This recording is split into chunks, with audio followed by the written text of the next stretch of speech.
Much like Bill Belichick did a few seasons ago with Tom Brady, Pete Carroll enters this season without the one quarterback he has ever known and had success with. Russell Wilson off to the Broncos this offseason. So Carroll and the Seahawks beginning the Drew Lock era. Or is it the Geno Smith era? Or the Jacob Eason era? Or maybe even Baker Mayfield? Well, one thing is certain, it's uncharted territory for Carroll and company. They certainly don't want to struggle like the Patriots did that first season without the GOAT. What a run the Seahawks had with Carroll and Wilson together, though. 104, 53-1 in the regular season.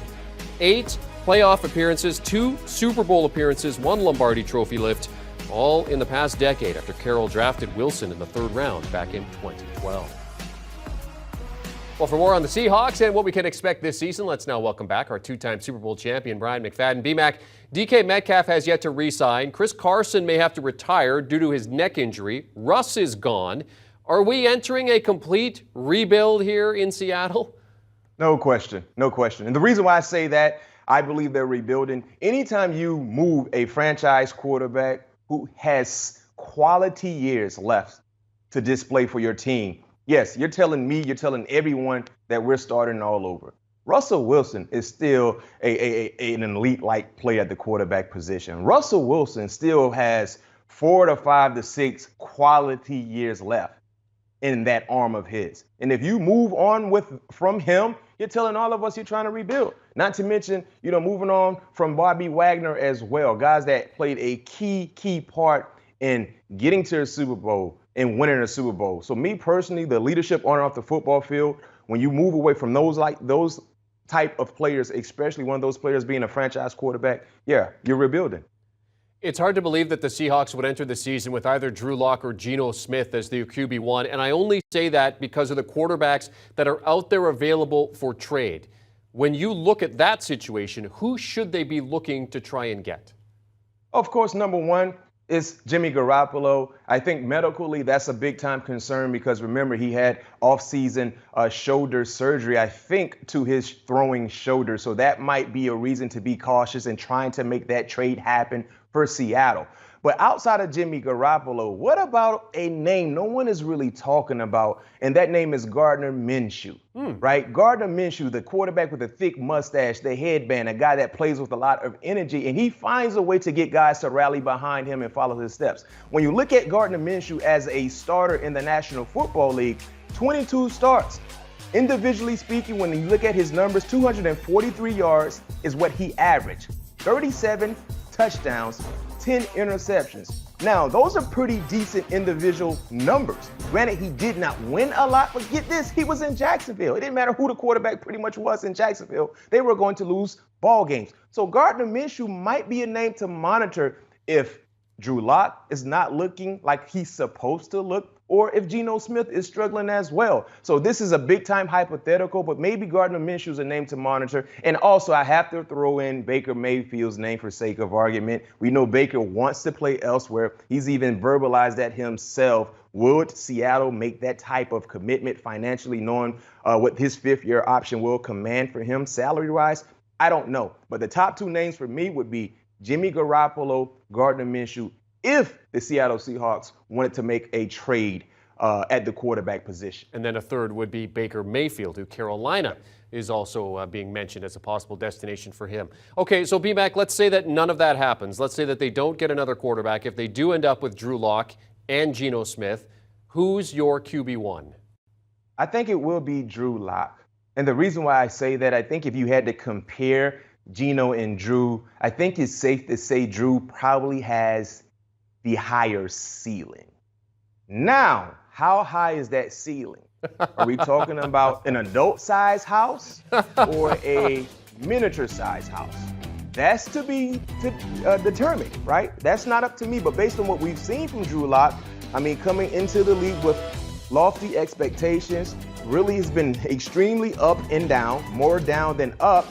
I don't know, but I think Drew Lock probably would be the choice, the option in winning this battle, because we know who Geno Smith is as a starting quarterback. He's older, he has more experience, but I think it's safe to say we know what his ceiling is. I think Drew Lock has a higher ceiling, but like I said, is that ceiling in an adult-sized house or a miniature house? We don't know. Yes, we're going to find out. The news with Chris Carson is certainly disappointing. Pete Carroll talking about that today, the fact that he may have to possibly retire because of that neck injury.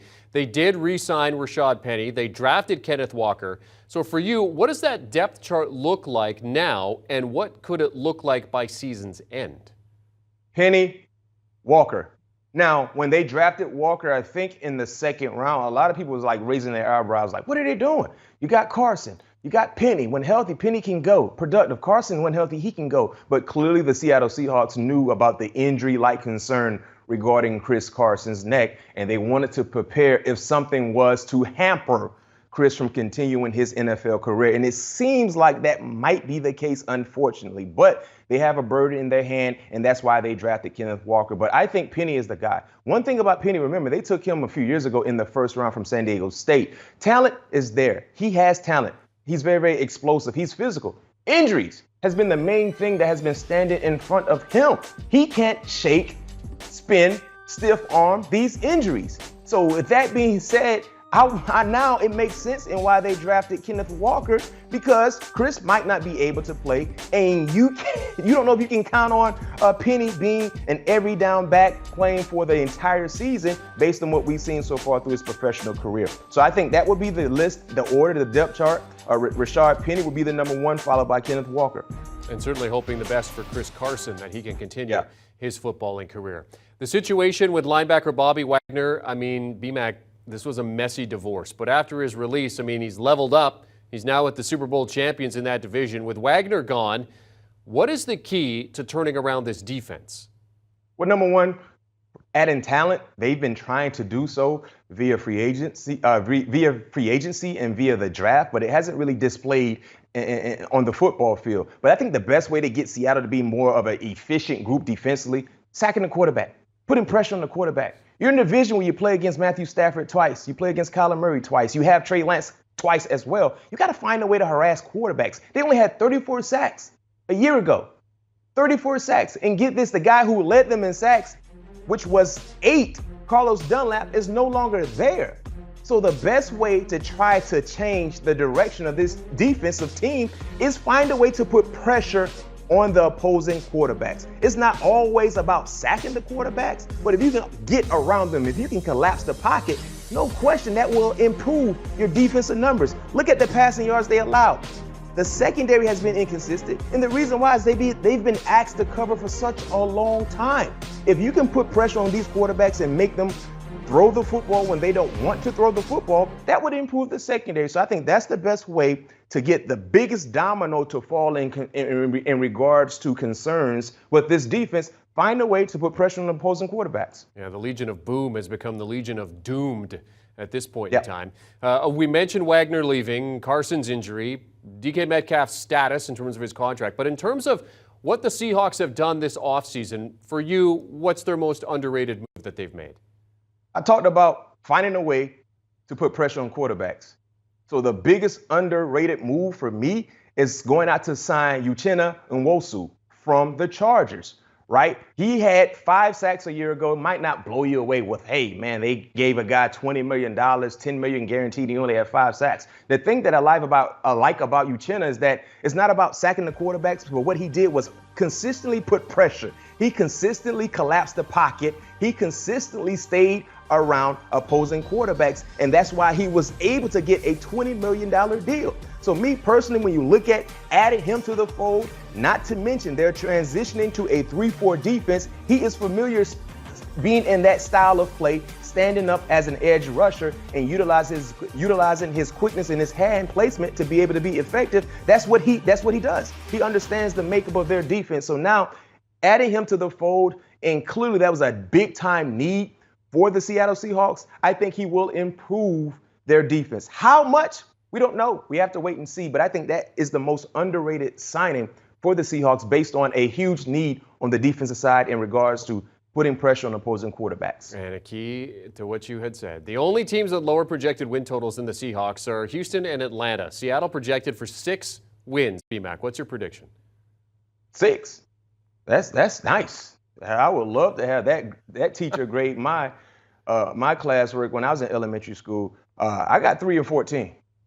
I got 3-14. It is just in the division alone when you're playing against San Francisco twice, the Rams twice, Arizona twice. Who did they beat? Number one, who's the quarterback? Number two, how well will that quarterback play? Number three, will the defense improve? There's so many questions considering this team, and you look at the schedule. I mean, you can highlight almost any part of this schedule to be concerned with. But look at weeks 10 through 16. Tampa, the Raiders, Rams, Panthers, 49ers, Chiefs. The only team they may have a chance based on what we anticipate seeing happening is maybe the Panthers. Right, Jeremy? Maybe. They might have a chance against Tampa, the Raiders, Rams, 49ers, Chiefs. So just that stretch alone. But heck, if you want to go ahead and transition to the beginning of the season, that might be their best opportunity to get a win because you play against the Falcons and you play against Detroit. So you got Denver to start off the season at home. Emotional game, should be nice environment. Only for a quarter, I think, and then Denver's going to take off. So I got 3-14. That's what I got. 3-14. He is two-time Super Bowl champion Bryant McFadden breaking down the Seattle Seahawks for us. Pete Carroll's first season without Russell Wilson could be a very, very difficult one. Thanks, B-Mac. For more from him, be sure to check out his podcast, All Things Covered, alongside Patrick Peterson. They're talking about all the big stories. They'll certainly be previewing a lot of the teams, including those in the NFC West, and what is going to be a tough season for the Seattle Seahawks. Download and follow All Things Covered wherever you get your podcast audio. You can also watch the fellas on YouTube. Do you want a sports network that delivers everything that matters about the game? The highlights, the picks, the instant analysis, no yelling, no fake debates, no politics. Hit the subscribe button and never miss a moment.